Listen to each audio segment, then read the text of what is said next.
ശാന്തി 9/1/2025.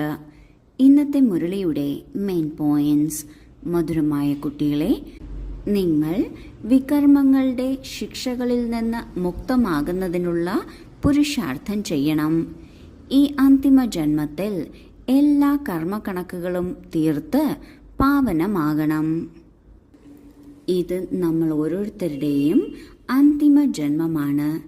ഈ അന്തിമ ജന്മത്തിന് ശേഷം നാം നമ്മുടെ വീട്ടിലേക്ക് തിരിച്ചു പോകുന്നു. അവിടെ നിന്ന് അടുത്ത യാത്രയ്ക്ക് വരുന്നു. വീട്ടിലേക്ക് തിരിച്ചു പോകുന്നതിന് മുൻപ് തന്നെ ഈ ജന്മത്തിൽ ഇരുന്നു കൊണ്ട് തന്നെ നാം ഇത്ര നാളും എന്തെല്ലാം കർമ്മക്കണക്കുകൾ ഉണ്ടാക്കിയിട്ടുണ്ടോ അതെല്ലാം തീർക്കണം. മുൻ ജന്മങ്ങളിൽ ചെയ്തതാകട്ടെ, ഈ ജന്മത്തിൽ ചെയ്തതാകട്ടെ, എന്ത് കർമ്മക്കണക്കും നാം തീർത്താൽ മാത്രമേ വളരെ സഹജമായി ഭാരരഹിതമായി തിരിച്ചു വീട്ടിലേക്ക് പോകാൻ സാധിക്കുള്ളൂ. ഇല്ല എങ്കിൽ ഈ വികർമ്മങ്ങളുടെ കർമ്മക്കണക്കുകളുടെ ശിക്ഷ നാം അനുഭവിക്കേണ്ടി വരും. ആ ശിക്ഷ അനുഭവിക്കാതിരിക്കുന്നതിന് നാം ഇപ്പോഴേ തന്നെ പുരുഷാർത്ഥം ചെയ്യണം. ബാബയുടെ ഓർമ്മയിലൂടെയാണ് പാപം ദഗ്ധമാകുന്നത്. അതിനാൽ ഇന്ന് ബാബ തരുന്ന നിർദ്ദേശമാണ് നമ്മുടെ കർമ്മക്കണക്കുകളെയെല്ലാം തീർത്ത് പാവനമാകണം. ചോദ്യം: ചതിയനായ മായ ഏത് പ്രതിജ്ഞ തകർക്കുവാൻ ശ്രമിച്ചുകൊണ്ടിരിക്കുന്നു? ഉത്തരം: നിങ്ങളുടെ പ്രതിജ്ഞയാണ് ഒരു ദേഹധാരിയിലും നമ്മൾ ആകൃഷ്ടരാകില്ല. ആത്മാവ് പറയുന്നു, നമ്മൾ ഒരു ബാബയെ തന്നെ ഓർമ്മിക്കും, തൻ്റെ ദേഹത്തെയും ഓർമ്മിക്കില്ല. ബാബ ദേഹസഹിതം എല്ലാത്തിനെയും സന്യസിപ്പിക്കുന്നു. എന്നാൽ മായ ഈ പ്രതിജ്ഞ തന്നെ തകർക്കുന്നു. ശരീരത്തിൽ മമത്വം ഉണ്ടാകുന്നു. ആര് പ്രതിജ്ഞ തകർക്കുന്നുവോ അവർക്ക് ശിക്ഷകളും വളരെ അനുഭവിക്കേണ്ടി വരുന്നു. മായയുടെ ഏറ്റവും വലിയ ഉപഭോക്താക്കളായിരുന്നു നമ്മൾ ഓരോരുത്തരും. കാരണം നമ്മൾ ഓരോരുത്തരും തുടക്കത്തിൽ തന്നെ വന്ന ആത്മാക്കളായിരുന്നു. തുടക്കത്തിൽ വരുന്ന ആത്മാക്കൾക്കനുസരിച്ചാണ് ഈ മുഴുവൻ ഡ്രാമയും പ്രകൃതിയും എല്ലാം തന്നെ മുന്നോട്ടു പോകുന്നത്. അങ്ങനെയുള്ള തുടക്കക്കാരായ ആത്മാക്കളെ തന്നെയാണ് മായ ദ്വാപരയുഗത്തിൽ ആദ്യമേ തന്നെ തൻ്റെ വരുതിയിലാക്കിയത്, വീഴ്ത്തിയത്. എന്നാൽ അങ്ങനെ വീണ് തമോ പ്രധാനമായി ഇരിക്കുമ്പോഴാണ് ബാബ സൃഷ്ടിയിലേക്ക് വരുന്നത്. ബാബ വന്ന് ജ്ഞാനം നൽകി തിരിച്ചറിവ് നൽകുന്നു. എന്നാൽ ഈ സംഗമയുഗത്തിലും നാം മായയിൽ നിന്ന് വിട്ടുപോകുന്നത് മായയ്ക്കൊരിക്കലും ഇഷ്ടപ്പെടുന്നില്ല. അതിനാൽ മായ പല പല ചതിവുകളിലും നമ്മെ പെടുത്തുന്നു. പ്രത്യേകിച്ച് ഏത് കാര്യത്തിലാണ് മായ നമ്മളെ വീഴ്ത്താൻ ശ്രമിക്കുന്നത്? അത് ഒരു കാര്യമാണ്.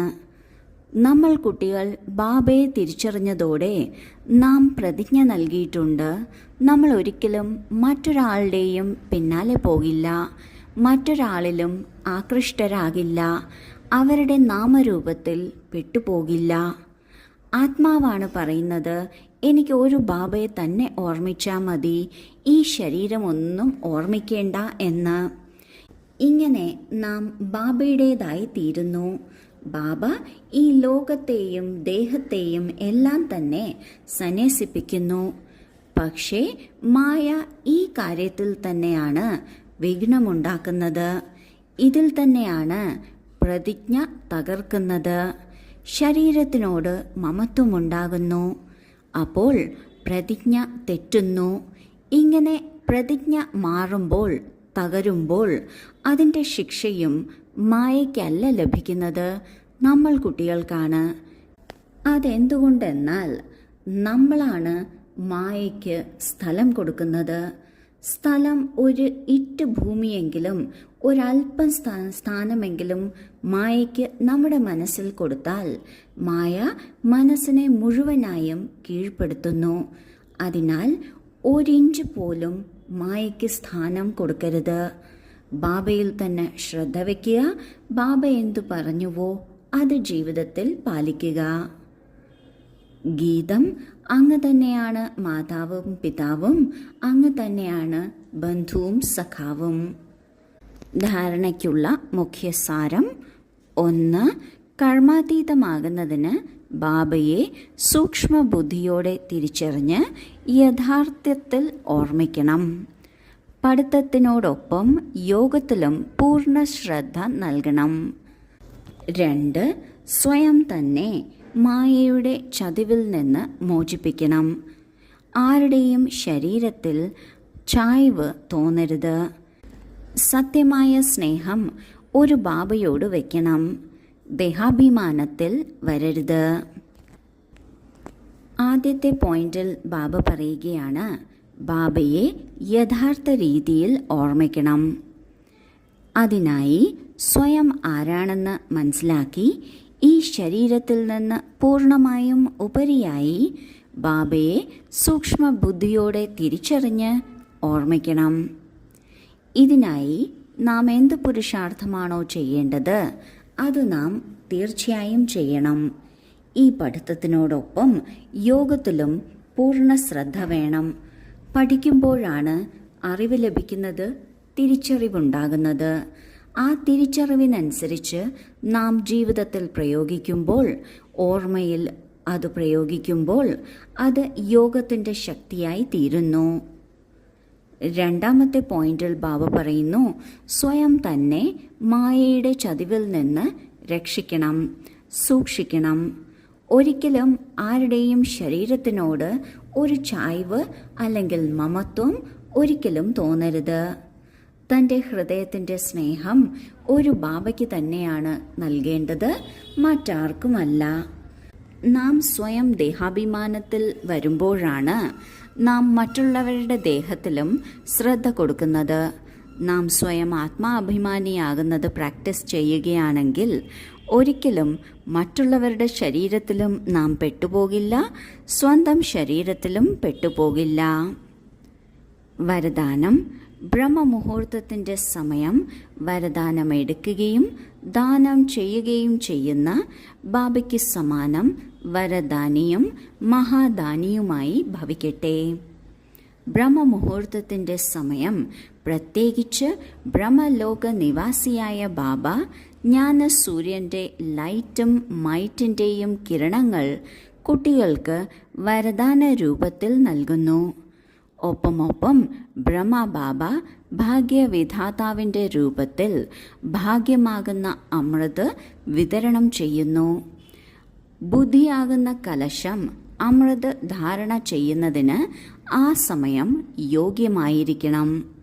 ഒരു പ്രകാരത്തിലുള്ള വിഘ്നമോ തടസ്സമോ ഉണ്ടാകരുത്. എങ്കിൽ മുഴുവൻ ദിവസത്തിനേക്കുള്ള ശ്രേഷ്ഠസ്ഥിതിയുടെ അല്ലെങ്കിൽ കർമ്മത്തിൻ്റെ രൂപരേഖ ഉണ്ടാക്കുവാൻ സാധിക്കുന്നു. കാരണം അമൃതവേളയിലെ വാതാവരണം തന്നെയാണ് വൃത്തിയെ മാറ്റുന്നതിന് ഉള്ളത്. ഇതിനാൽ ആ സമയം വരദാനം എടുത്തുകൊണ്ട് ദാനം ചെയ്യൂ, അതായത് വരദാനിയും മഹാദാനിയും ആകൂ. നമ്മൾ കുട്ടികൾക്ക് ബാബ നൽകിയിട്ടുള്ള പ്രത്യേക സമയമാണ് അതിരാവിലെ ഉള്ള സമയം. ആ സമയത്ത് ബ്രഹ്മലോക നിവാസിയായ ബാബ ജ്ഞാനസൂര്യനായി ലൈറ്റിൻ്റെയും മൈറ്റിൻ്റെയും കിരണങ്ങൾ നമ്മൾ കുട്ടികൾക്ക് വരദാന രൂപത്തിൽ നൽകുന്നു.